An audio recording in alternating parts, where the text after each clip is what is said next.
प्राचीन भारत ग्रंथों में महाभारत का युद्ध एक महत्वपूर्ण और रोचक घटना है जिसमें कई गहरे रहस्य और अद्भुत कथाएं छिपी हुई हैं। इनमें से एक प्रमुख कथा है अश्वत्थामा की, जिन्हें चिरंजीवी कहा जाता है, यानी वो जो अमर हैं। हमने कल की 2098 की एक वीडियो आपको लास्ट वेडनेसडे को बताई थी। ये है पार्ट 2 जिसमें अश्वत्थामा के बारे में है। अश्वत्थामा बोला जाता है जिनका रोल अमिताभ बच्चन ने प्ले किया है कल की 2098 मूवी में। आइए हम जानते हैं अश्वत्थामा जी के बारे में और महाभारत की कुछ और रोचक कहानियां जिसके बारे में आपने कहीं भी नहीं सुना होगा।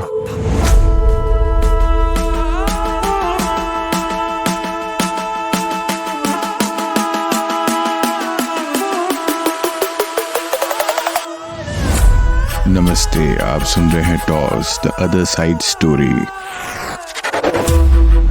कुछ साल पहले की बात है जब मध्य प्रदेश के एक डॉक्टर के पास एक अजीबोगरीब जख्म वाला व्यक्ति इलाज कराने के लिए पहुंचा। उसके माथे पर एक काफी गहरा घाव था जो बहुत ही भयानक और गंदा लग रहा था। ऐसा लग रहा था मानो किसी ने उनके माथे के बीच से उनका दिमाग ही निकाल लिया है। डॉक्टर ने हर संभव कोशिश की उसे ठीक करने की, लेकिन सभी प्रयास नाकाम रहे। एक दिन इलाज के दौरान ही डॉक्टर ने मजाक में उनसे पूछ लिया, कहीं आप अश्वत्थामा तो नहीं हैं? यह बात बोलने के बाद वो कमरे से चले गए।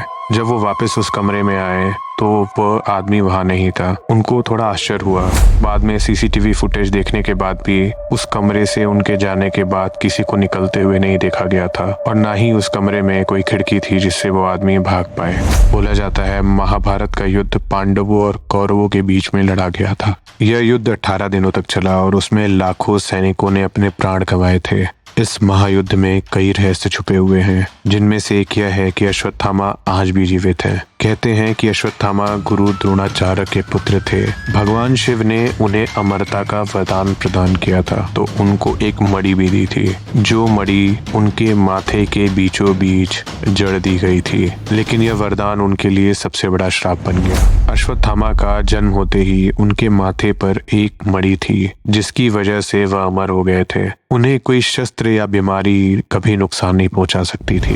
महाभारत के युद्ध में अश्वत्थामा ने पांडवों के खिलाफ युद्ध किया। बोला जाता है युद्ध के बाद जब कौरव हार गए तो उन्होंने दुर्योधन से बोला कि मैं हर पांडवों का सर तुम्हारे लिए लेकर आऊंगा, और ये कहकर वो पांडवों के खेमे में चले गए और वहां से उन्होंने 5 सर लाके दुर्योधन के पैरों पर रख दिए। जब दुर्योधन ने उन 5 सर को देखा तो उन्होंने बोला, अश्वत्थामा ये तुमने क्या कर दिया? बोला जाता है कि उन्होंने जिसको मारा था वो पांडव नहीं बल्कि पांडवों के 5 पुत्र थे।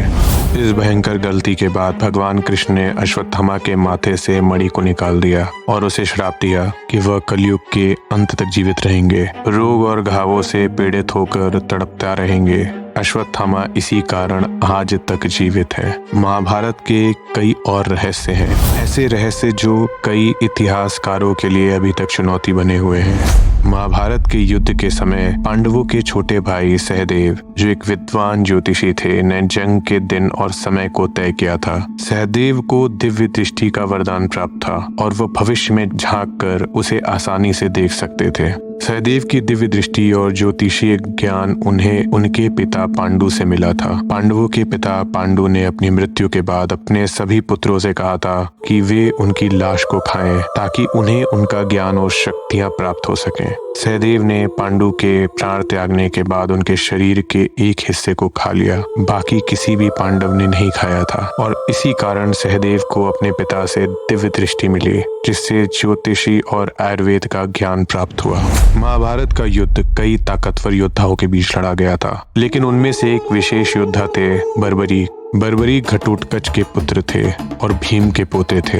उन्हें भी भगवान शिव से कई वरदान प्राप्त थे। बर्बरीक ने कृष्ण से कहा था कि वो पूरे युद्ध को सिर्फ एक पल में समाप्त कर सकते हैं, और बात भी सही थी। बर्बरीक की शक्ति इतनी थी कि वह जिस भी पक्ष से लड़ते वह पक्ष जीत जाता। अगर बर्बरीक कौरवों की तरफ से लड़ते तो पांडव हार जाते, और अगर पांडवों की तरफ से लड़ते तो कौरव हार जाते। इसलिए श्री कृष्ण ने बर्बरीक से उनकी कुर्बानी मांगी और उन्हें युद्ध में हिस्सा नहीं लेने दिया। बर्बरीक ने अपना सिर काटकर श्री कृष्ण को दे दिया और उनसे एक आखिरी इच्छा व्यक्त की कि वह पूरा युद्ध देखना चाहते हैं। श्री कृष्ण ने उनकी यह इच्छा पूरी करने के लिए उनके कटे हुए सिर को एक पहाड़ी पर रख दिया, जहां से उन्होंने पूरे युद्ध को देखा।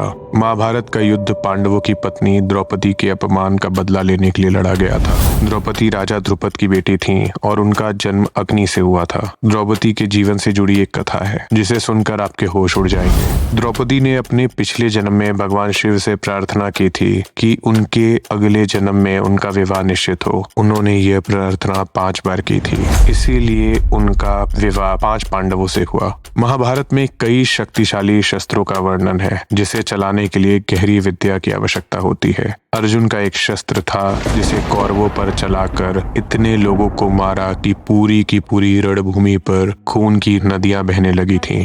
कई शोधकर्ता कहते हैं कि महाभारत में यह वर्णित शस्त्र हो न हो तो टैक्टिकल न्यूक्लियर वेपन ही हो गए। महाभारत में ब्रह्मास्त्र का भी वर्णन है जो एक ऐसा शस्त्र था जो पूरी सृष्टि को तबाह कर सकता था। ब्रह्मास्त्र भगवान ब्रह्मा द्वारा बनाया गया था और यह एक आज के न्यूक्लियर बॉम्ब की तरह था। महाभारत के युग में परशुराम, भीम, द्रोणाचार्य, कर्ण, कृपाचार्य, अश्वत्थामा और अर्जुन और युधिष्ठिर इस शस्त्र को चलाना जानते थे। कलयुग के अंत में जब अधर्म और अन्याय अपनी चरम सीमा पर होगा तब भगवान कल्कि प्रकट होकर धर्म की पुनर्स्थापना करेंगे। अश्वत्थामा जो अनंत काल से अपने श्राप को झेलते हुए जीवित है, तब जाके वो अपनी शक्ति का सही उपयोग कर सकेंगे। इसी प्रकार अश्वत्थामा की कहानी केवल महाभारत तक सीमित नहीं रहेगी, बल्कि आगे चलकर कलयुग के अंत में भी महत्वपूर्ण भूमिका निभाएगी। यहाँ तक सुनने के लिए धन्यवाद।